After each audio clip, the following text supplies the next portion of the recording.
Hi everyone, this is another video on dividing by using fraction bars.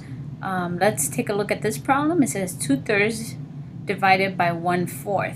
So what this problem is saying is that I have 2/3, that's my first number, that's my dividend, and I want to divide those 2/3 into a fourth.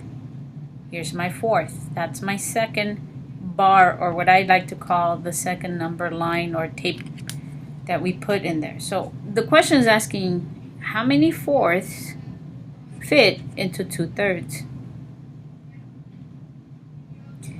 And there's a problem with these kinds of problems because first of all, if you notice, the lines don't match up like the problems we have been doing.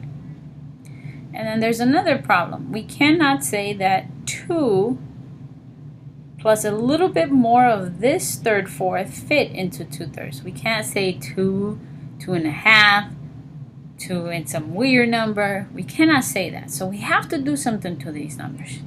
We actually have to turn them into equivalent fractions. And what do you mean by that, Ms. Garcia? Well, I'm going to use the denominator of this second fraction to find the equivalent fraction for this guy. And I'm going to use my giant 1. And I'm going to notice that 4 times 2 is 8. And that 4 times 3 is 12. And what equivalent fractions mean is that this 2/3 and this 8/12 are equal. And I can prove that to you by grabbing 8/12s and showing you that if they all line up nicely, they have the same amount.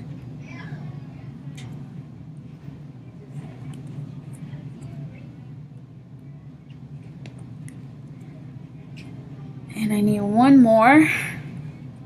And if you notice, they have exactly the same amount. And that's what equivalent means. 2/3 and 8/12s are equivalent. They're the same.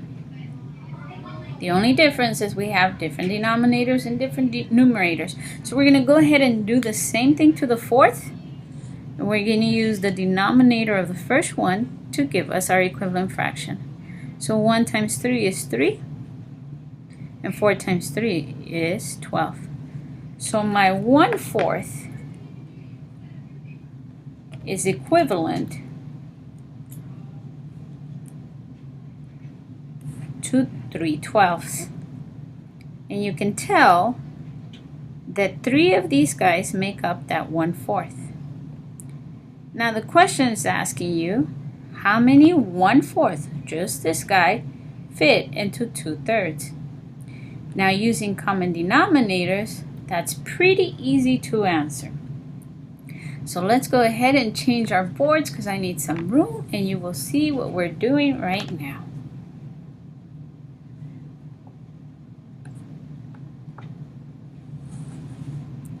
So now it's all nice and neat and better looking for you. Same problem. So now let's see if we can understand this. I know that 3/12s fit into 1/4. And I know that a whole entire 1/4, which is equal to 3 of these, fits into 1/3. So I know that at least 1/4 fits into it. So I'm going to go ahead.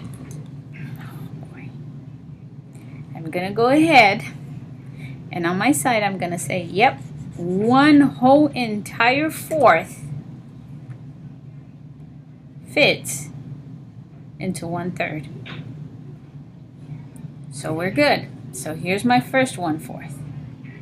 Then I know that my second 1/4 is equal to 3 of them again. So now I know that a second 1/4 fits into them. And I apologize, but this is very hard to do with all these little pieces. So now I know, going to my tally marks, that entire 2/4 fit into 2/3. Now, look, now we can figure out that little piece. Remember I told you we can't say 2 and some little piece, or we couldn't say 2.5. Well, now having common denominators, I notice that